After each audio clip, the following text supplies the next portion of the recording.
The fence line. Some boundaries aren't meant to be crossed. Angela and David Martins were city people, or at least they had been.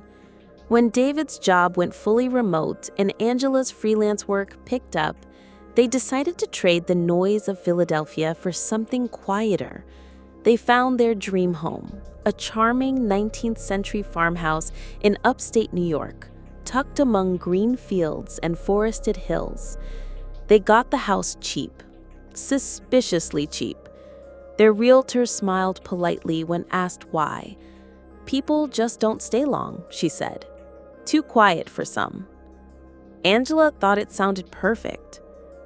On their second day, their 6-year-old son, Eli, wandered to the back fence, a rotting wooden line that separated their new property from what locals called the hollow field. Angela watched him from the kitchen window. The field was strange, not creepy exactly, just too empty. No trees, no weeds, not even birds flying overhead. It looked like the earth had given up on it. Eli came back inside later with a puzzled look. "Why is that field all broken?" Angela smiled. "Just old land, honey." "No, I mean, it feels wrong." She chalked it up to his imagination. City kids weren't used to open space. Within the week, Eli stopped going outside. He sat by his bedroom window most days, just staring toward the field. Angela noticed how quiet it was. No dogs barking in the distance, no chirping insects, just wind and nothing else. At night, she and David began waking up at odd hours, not from noise, but from dreams. Always the same. A windless night, a field, and a figure standing just beyond the fence. One morning, Angela found a drawing on the kitchen table, crayon on printer paper, Eli's usual.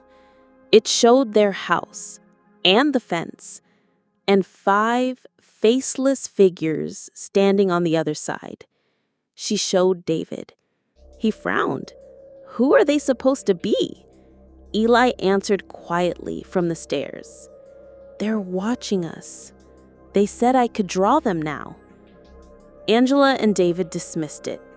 Kids draw weird stuff. But then came the lights. It happened after midnight. Angela couldn't sleep and walked to the kitchen for water. As she passed the back window, she froze. In the field, tiny orbs of light floated above the soil. They weren't flashlights or drones. They shimmered, not white, but wrong. Red that bled into yellow, green that didn't match nature. On a cold November morning, Eli vanished. Angela had gone to wake him for breakfast. His bed was made, pajamas folded on the chair. The back door was wide open, the wind gently pushing it back and forth. There were no tracks outside, just a single line of dried mud trailing from the door to the edge of the broken fence, and stopping. The police came. Dogs searched the woods, helicopters flew overhead. But the field was undisturbed, flat, silent, empty. Angela didn't sleep after that. She stayed up, watching the field through binoculars. David, who had grown cold and quiet since Eli disappeared, finally spoke one night. "It's the field. It's been waiting." Angela turned to him, eyes wide. "What do you mean?" He didn't answer, just walked outside. She followed him, screaming, crying, but he walked into the field barefoot, arms open, eyes closed. He never screamed. He never turned around. He just vanished, like a whisper sucked into the dirt. A week later, Angela heard Eli's voice, soft, barely above the wind. "Mom!" It came from the broken fence. She grabbed a flashlight and ran to the edge. Nothing. Then again, closer. "Help me, Mom!" She stepped 1 foot into the field. A violent chill rushed through her body, and a sharp whisper filled her mind. "One in, one stays." She fell backward, gasping. Her flashlight flickered and then turned off. When she looked again, the field was empty. That winter, Angela never left the house. She stopped calling the police. She didn't even return her sister's voicemails. She just sat at the window, watching the field.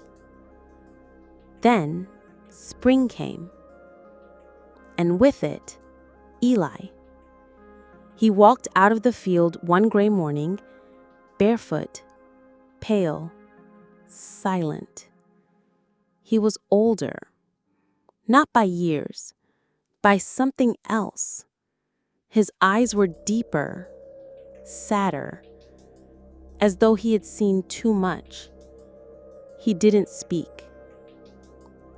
She hugged him, sobbing, but he never hugged back.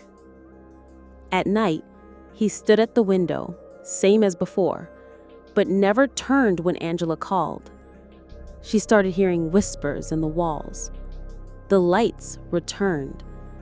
And sometimes, she would wake to find him standing at the foot of her bed, just watching.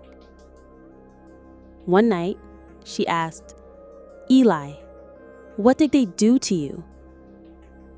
He turned to her slowly. "I'm not Eli." Neighbors began reporting strange lights above the field. Their animals stopped going near the fence. Then one day, the farmhouse went quiet. A new family came months later, unaware of the past. Their 6-year-old daughter stood at the edge of the broken fence and whispered, "The boy in the field says hi." It was the last weekend of October when Sarah McAllister drove down a winding dirt road in upstate New York. Her destination, a farmhouse she'd inherited from a great uncle she barely remembered, Thomas Abernathy, a man whose name her family rarely spoke. He had passed away quietly 3 months prior, and with no immediate heirs, the house had come to her. The place was isolated, no Wi-Fi, no signal, and the nearest gas station was a 20-minute drive away. The kind of quiet that didn't feel peaceful. It felt abandoned. As she approached the house, an expanse of open land stretched in every direction, framed by dead trees and overgrown grass. The house itself was a 2-story wooden structure, weathered gray with time, its windows dark and its roof sagging slightly. A single field sat behind it, large, empty, and strange, a hollow kind of place. Sarah stepped inside and was met with a cold draft and the scent of dust and mildew. The house creaked with every footstep. A few of her great-uncle's belongings were still there: faded photographs, yellowed newspapers, old furniture, and a cracked mirror in the hallway that distorted her reflection just slightly. She spent the afternoon exploring, unpacking a few things and clearing out the bedroom upstairs. But her eyes kept drifting to the back window, where the field sat, flat and brown, a perfect rectangle. Not a single tree or weed dared to grow in it, just cracked dirt. When evening came, she made a fire in the old stove and settled in with a book. But something felt wrong. There were no sounds outside, no crickets, no wind, no distant hum of cars, just silence. The kind that pressed in on your ears. That night, Sarah couldn't sleep. The wind picked up just after midnight, rattling the windows and causing the doors to groan on their hinges. At one point, she swore she heard footsteps in the hallway, slow and deliberate. She opened her door. No one. Then, just as she turned back into the room, she caught it. A shape just beyond the back window. A figure, faint and distant, standing at the edge of the field. Still. Watching. When she blinked, it was gone. She barely slept. The next morning, Sarah searched the house for any sign of who her great-uncle had been.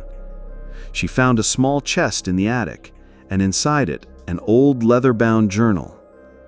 The entries were dated from 1986 to 1993. "The field is wrong. I should have never plowed it. I hear them at night. They don't knock, they just stand. Last night, I saw 3, lined along the edge. None of them moved.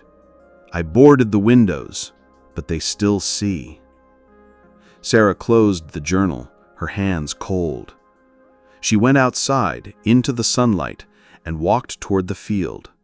The moment she stepped onto the cracked soil, a pressure hit her chest, like she had entered a space that didn't want her. She took 2 more steps in, and suddenly turned back. She couldn't breathe. That night, the lights came. It started as a soft glow from the field. She looked out from the upstairs window. Small orbs, no larger than lanterns, hovered above the field, flickering in colors that didn't belong to this world. Reds, too deep. Blues, too bright. A yellow that seemed to bleed into the air. She watched, frozen, as one light slowly drifted toward the house. The hallway bulb flickered, the fire dimmed, and something whispered her name, not in the air, but in her mind. "Sarah!" She slammed the shutters closed. She didn't sleep. By day, the field looked unchanged, but Sarah noticed something she hadn't before. A faint outline in the soil, like indentations, circular, overlapping. Footprints? Symbols? She took photos, drew a map. But when she looked again, they were gone. She checked her phone. The images had corrupted. That night, she tried to leave, packed her bag, got into her car. The engine wouldn't start. Her phone had no signal, again. And then the radio, despite no power, began playing static. Beneath the white noise, she heard it. "It's not your house. It's theirs." On the 4th night, Sarah snapped. She smashed the mirror in the hallway, tore the journal in half, screamed into the empty house. But the field was listening. That night, the figures returned.